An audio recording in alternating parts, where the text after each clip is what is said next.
Hello everyone! Welcome back to my channel, where we learn how to pronounce tricky words with confidence. Today's word is a long and complex medical term, spondyloarthropathy. Let's break it down and make it easy to say. This term is often mispronounced as spondyloarthropathy or spondyloarthropathy, but don't worry, I'll guide you through the correct pronunciation step by step. The correct pronunciation is spondyloarthropathy. Let's break it. First part, spondylo, spon like pond with an S, di like D, and lo like low. Second part, arthrop, R like R, and throp rhymes with drop. Third part, the, as in umbrella, and the like three. Put it all together, spondyloarthropathy. Now it's time to practice.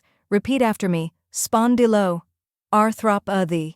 Let's break it down slowly. Spon, di, lo, ar, throp, the. Now let's say it faster. Spondyloarthropathy. Great job.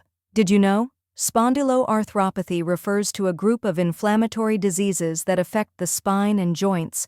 These conditions, like ankylosing spondylitis, can cause pain and stiffness, but early diagnosis and treatment can help manage symptoms effectively. It's a useful term for anyone studying medicine or learning about joint health. If you found this video helpful, give it a thumbs up and share it with your friends who are learning medical terminology. Don't forget to subscribe for more pronunciation tips and drop a comment below with the next word you'd like me to cover. See you next time.